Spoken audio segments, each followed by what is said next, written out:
Now then, and welcome back to another episode, Football Manager 17, Saturday Sports Spectacular. Today, we're starting into the December period of the Football League, and I thought I'd bring us in at this very good-looking screen. Wolves 4, Newcastle 0. Wolves under 18s, that is. So, Wolves under 18s 4, Newcastle under 18s 0. These are the stars of the future, folks. These are the stars of the future. We're currently in the English Under-18s League Group 1 in third place behind Manchester United and Manchester City. Manchester United and Manchester City keep popping up as the number one producers of English footballing talent. And we're third place in the league for the Under-18s with our English upcoming talent. This Bradley Carr, though, he somehow scores 2 goals and gets player of the match with a finishing score of 2. Finishing score of 2. How did he finish any of the 2 goals? How did he score 2 goals? I mean, I see he's got a massive acceleration and pace. 15 acceleration, 16 pace, which puts him as a great winger. A crossing score of 12, which puts him as a great winger. I can only expect that as a crossing of 12, he puts it into the box in such a way that it bounces off the back of the keeper's head into the goal. Or the keeper's so desperate to scramble away at it that the cross is that good that somehow it bounces off a defender's shin and goes in. I don't know how a finishing of 2 could get him 2 goals and man of the match, but that's Football Manager 2. I'm not sure that the stats make that much difference, to be honest. I think there's some kind of randomness involved. But that was the Under-18s match, and that goes on the same day as our QPR match. QPR lying in 5th place in the league right now, and a loss at this stage would cause us to go down to 2nd position in the league. And I really want to stay up now. I'm feeling it. I really want to stay up in these top 6 positions. Up in there, we've got Norwich, Aston Villa, and Newcastle, all expected to have gone up early on. We were expecting all of those. Maybe with the Leeds, but Huddersfield up there and QPR up there, they're doing a little bit better than expected. Than expected. The rest, they're okay. They're doing good. But us to be up there at the top with only 1 point in it, with no games in hand, as it were, we're doing really, really well this season. But just recently, my form's been a little bit off. We had a great cracking start early season, then we got that one loss to Tottenham as they knocked us out the cup. We came back with a couple of wins, and then we've had a little run just recently. These last few weeks, in the last couple of months of the game, has been very, very difficult. Mike Williams is nearly coming back from a torn hamstring, which is good news as well. Great news, in fact.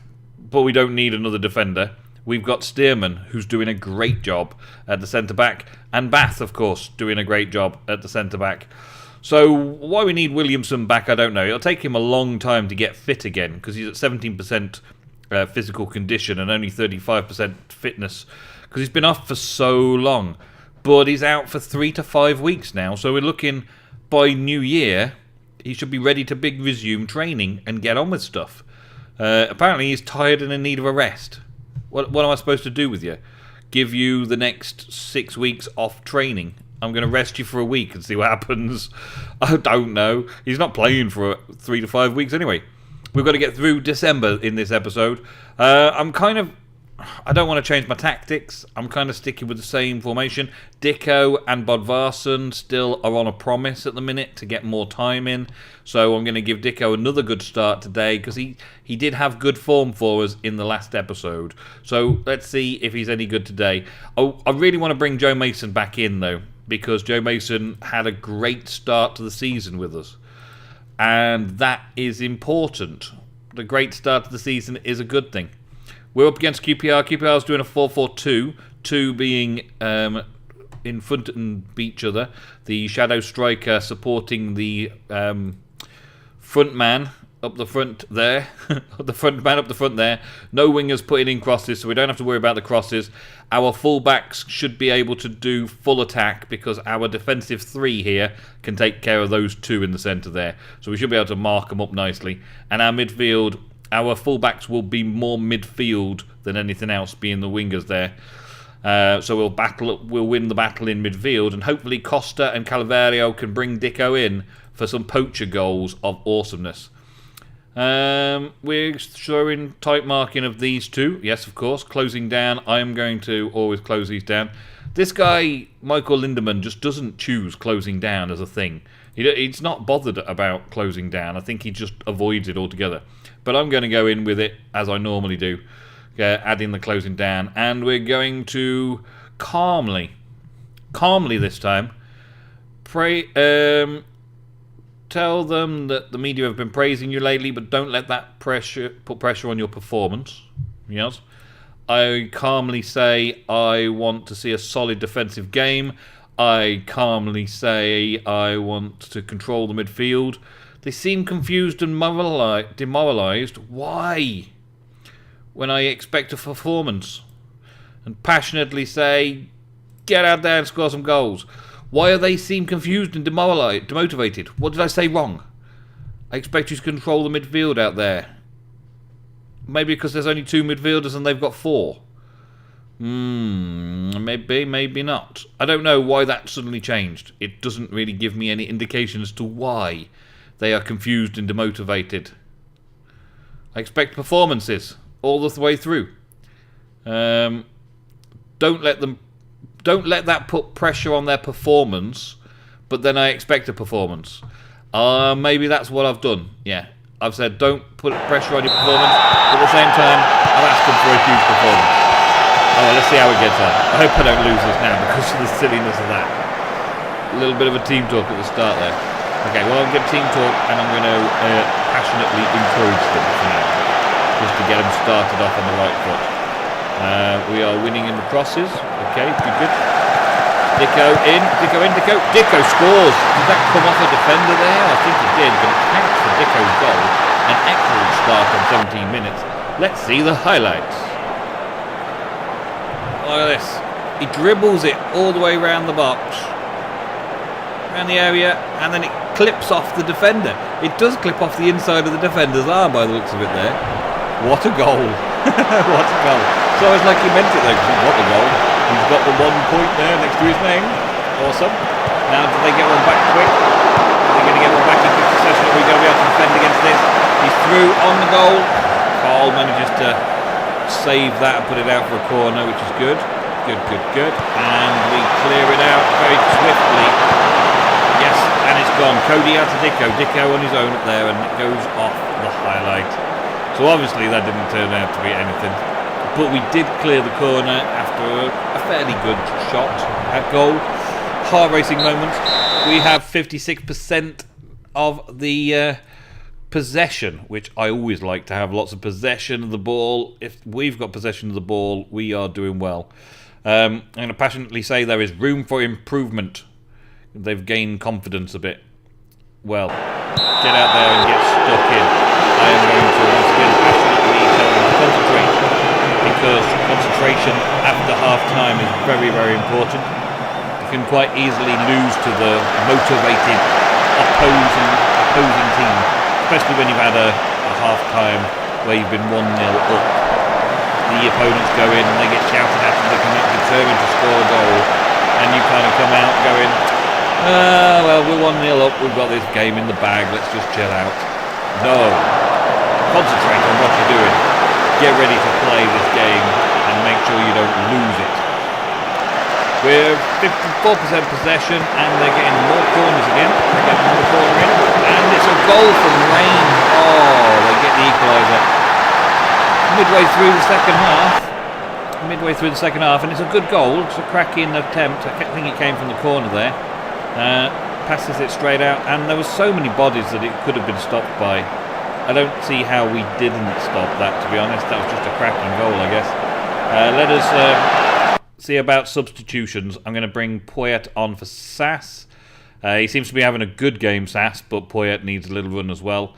And Dicko's done a great job up front so far, but he's only 6.9 and he's looking nervous. So I'm going to bring Bodvarsson on. I'm going to change Bodvarsson to a target man role on attack. And we're going to have Costa. I think we're going to bring him in as an inside forwards. We're going to bring both of our wingers in as inside forwards now on the attack duty to try and get something back from it. That's how I'm going to try and win the second half. By putting the wingers on attack duty and swapping my striker for a new pacier striker. Can we get something in before the 90th minute mark? We've got 3 minutes of stoppage time and it's all over. Bar the shouting. It's 1-1 for the 5th place QPR. Yeah, they got an offside towards the end there. We get a free kick. But that's it, full time. And 1-1. We could be disappointed with that. We should be disappointed with that, but I'm going to give them a little bit of a motivational. They don't need to get it in the neck for that one, because a 1-1's okay. It keeps us at the top of the table by the looks of it, because Newcastle must have had a bad result. Newcastle had a 0-0 against Nottingham Forest. Nottingham Forest being low end of the league. Newcastle having a 0-0 means that we have kept our distance between them. Aston Villa coming up 35 points means that we have a 6-point lead over third place. So it's only really a 2-horse race between us and Newcastle. And the way it's shaping up, we're going to finish in the top 3. Top 6 is easy. Top 3 is fine. Should be no problem whatsoever. We didn't achieve a victory though, which is a shame. And now I've got to sit through the press conference and passionately say, it's better than nothing. We wanted a win, but at least we got to. We have not given up ground to Newcastle in failing to do so. Yes, that's exactly my thing. After today's fine performance, we'll be looking at higher cost on a permanent basis. I'd love to have him to squad permanently. Wolves have actually added him to the squad permanently. In reality, it'd be great if I could in the game as well. Moving on to the next game. We've got a couple on the schedule. We have Fulham, who are currently 13th. We have Cardiff, currently 7th. Nottingham Forest, way down there.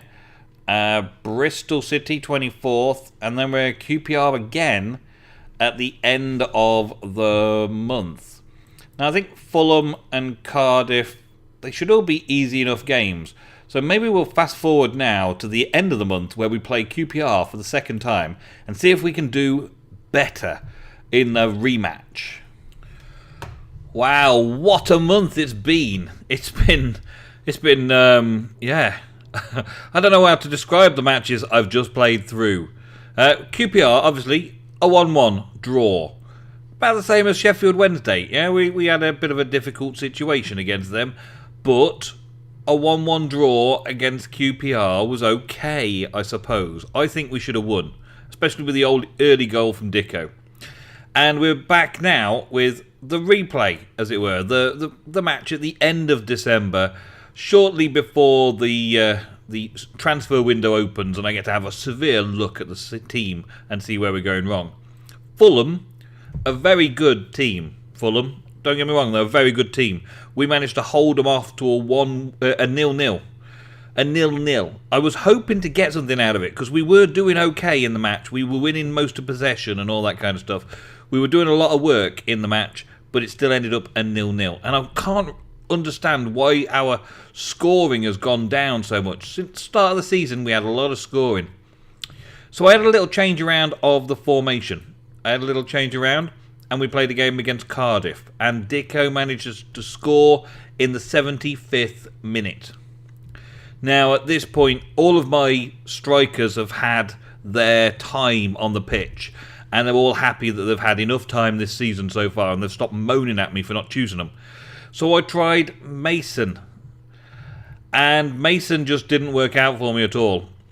I tried Mason. It didn't work out for me. I think he nearly got injured. He has 6.7. It was just rubbish. 6.7, it was a rubbish. But I switched the formation around a little bit to try and get Mason and Dicko on at the same time. Dicko got a 9.1 with 2 goals and there was some great assists from Costa. McKay came on and scored a goal as well. It was a cracking match against Nottingham Forest. We went 1 up, then they got one back, then we got one back in immediate reply, then they got one back in immediate reply, then we scored another one, and then we scored the final one in nearly full time just to crown it off and make sure that they couldn't come back from that. And then we've had a rather disappointing 2-2 against Bristol, with Cody getting sent off. Connor Cody getting sent off for a harsh foul at the 46th minute. Just after, I think it was just before half time. And that sent us into a bad defensive spin. We managed to they got a goal, we got an equaliser, then we got a sending off, and then a bit later on they managed to get an equaliser. Where did our second goal come? Our second goal was from Mason. Mason manages to score a goal in their 18, and Dicko a bit later on, but he's not showing up on this little section here. So 2-2, but that still gives us an undefeated run through December, and now I'm hoping that the QPR match here is going to be epic. We do have the transfer window opening on the 1st of January, and there is some hot prospects that I want to have a look at. I don't know whether Jesus is going to be available. He's a 32-year-old, attacking left centre midfield. He's got epic stats, and he's probably got an epic price tag. But at the moment, he is on a free transfer. Available on a free transfer. Attacking centre mid? Maybe. I'm changing my tactics up to the Timberwolf, which has an attacking centre mid. And that may be my in. But for today, I hate to go back to the Grey Wolf tactic after they got a draw out of us in the first leg. Timberwolf would be a better goal scoring chance, but now we've lost Cody, I'm going to have to do a little bit of changing around. Let me tweak it up and we'll get into the match and finish off this episode with an epic win. Okay, so here we are. Match day comes calling. Wolves versus QPR. I've got my team set up. Down in goal, Carl is our number one goalkeeper. He's had almost every start. Our Andy Lonergan has had a couple of starts. I think 4 starts this season. We've had a good solid keeper in goal every match.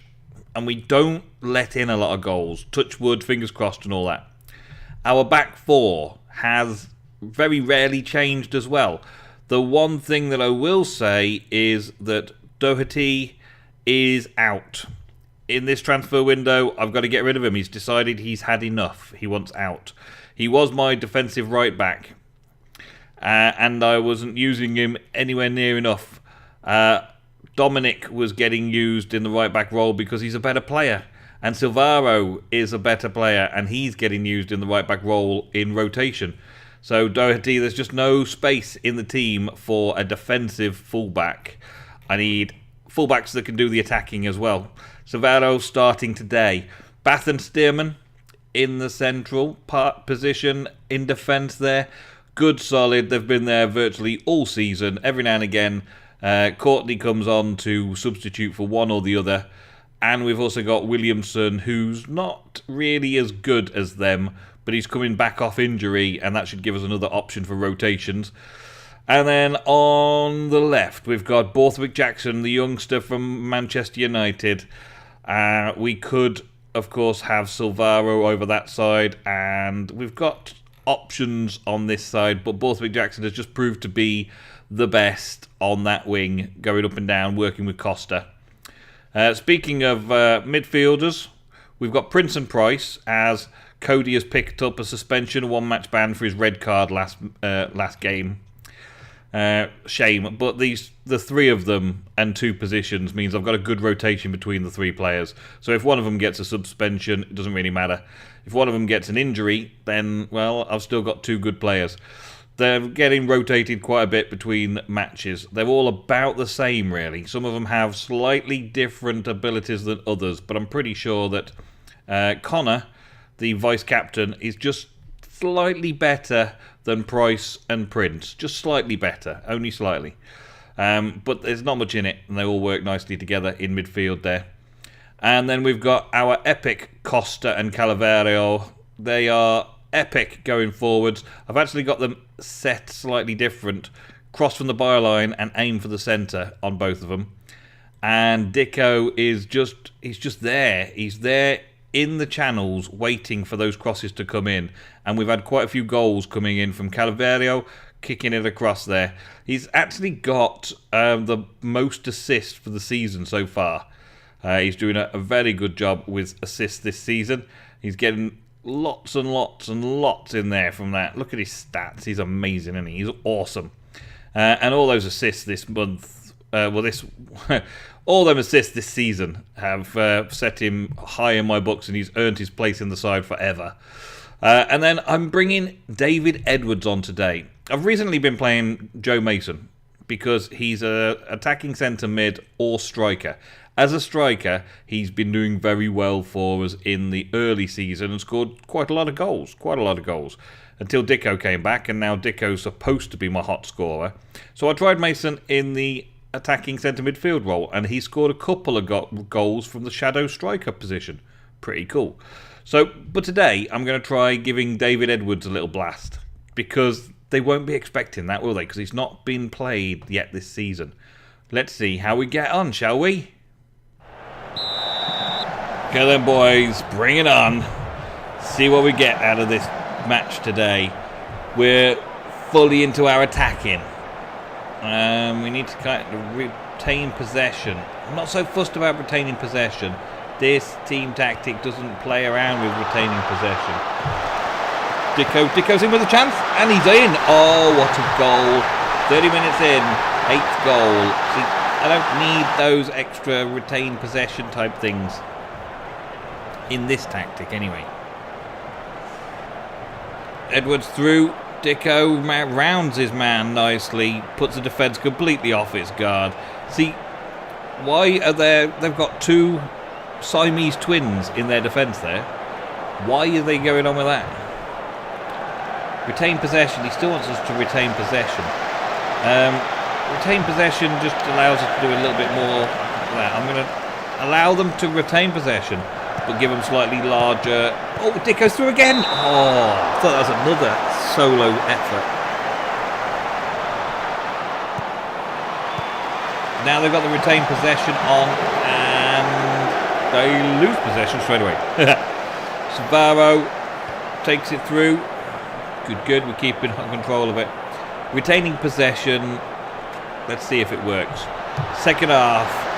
We're 1-0 up now. I could drop it back and think about defence in this second half. I'm going to tell them that they had a good game, but it's still room for improvement. And we're going to start the second half. And then give it the first 5-10 minutes of the second half, and we'll change the tactics just a little bit to see if we can put this game to bed and park the bus. Park the bus, keep the defence in the right place at the right time. We'll attack for another 5-10 minutes. We'll make it 60 minutes, let's say. I'm not sure when the best time is to swap it out. Stearman does a foul. Is he getting a yellow? Is his second yellow? He's getting a red card. He's getting sent off. So now is the time to throw the subs on as defending our 1-0 lead. I don't think we have any opportunities other than to defend our 1-0 lead. So Edwards is going to get swapped out for Haas. And you are going to be a defensive centre-back. Stopper. Yeah. I think Silvaro is now just going to be full-back on defend. We've got all of you guys on defend. Courtney, I'm just going to put you on defend, actually. Central defence, defend. So we've got defenders set up. We need to now bring on... Might even take Dicko off. Or leave Dicko on... Which one of the... the wingers has had the best game. Costa has. Let's bring Calavardio back over here, and we'll put Sass on instead. So we get a good defensive midfielder at the back there. In fact, I'm going to bring on a really weird situation going on here. I'm going to bring on a back team, basically. The whole team at the back. Because we do have Poyet as well. So we have Poyet and Sass playing together as defensive midfielders. We can have them as deep-lying playmakers defending. Because as the deep-lying playmaker or the roaming playmaker, we can also still support Dicko up front there. Price is supporting, Prince is supporting. They can all be on support duties. So we'll have them all supporting the attack. But we've got 4 straight defenders. 4 midfielders that are going to be defending most of the time, but then transitioning into the attack as quickly as possible, but not actually attacking themselves. And then Dicko up there just to try and score them lone goals, if anything. We're going to get the men behind the ball and hope for the best. I need to confirm them changes, pause the game, and change from a flexible to a structured, attacking to counter-attacking. Yeah, we'll do counter-attacking. Counter-attacking and structured. Yep. And my team talk will be to concentrate. Concentrate. Concentrate. Let's see how the changes are going to make. Yep, we've done all the changes. We're being seriously overrun in midfield. Yep, well, have they changed the team yet? Yes. So now it's just a case of dropping back and holding our lead. And as there have been no highlights, they're obviously not gaining any advantages just yet. Here they are with an advantage on the corner, and we managed to clear it. Got enough men behind the ball again. Awesome. Just got Dicko up front sitting there on his own. Everyone seems to be holding it. We've got a couple of... Wow. Oh! Far side. Who was not watching him? We've got 2 minutes of added time. And can we hold on? Yes, we're holding on.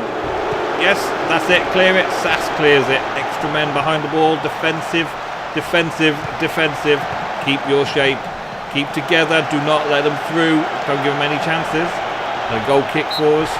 Yes, it's a full time. 1-0. Revenge against QPR, even with a sending off. Oh, that is what I call a deserved victory.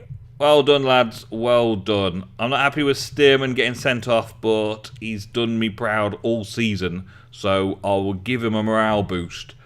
Because we still won the match, even though he gets sent off. So we're good. Now, we are equal on points with Newcastle at the minute. 52 points apiece. That's 10 points away from our nearest rivals. And we've played half the season, pretty much, haven't we? Played half the season, and we're 10 points clear of our nearest rivals, neck and neck with Newcastle for promotion. Overall, I think we've been doing rather well, considering it's our first season in charge, and it looks like we're going up to Premiership. Now that will be worth watching. Thank you very much for watching today's episode of Saturday Sports Spectacular, my Wolves playthrough in Football Manager 17. I will see you next week for some more. Goodbye.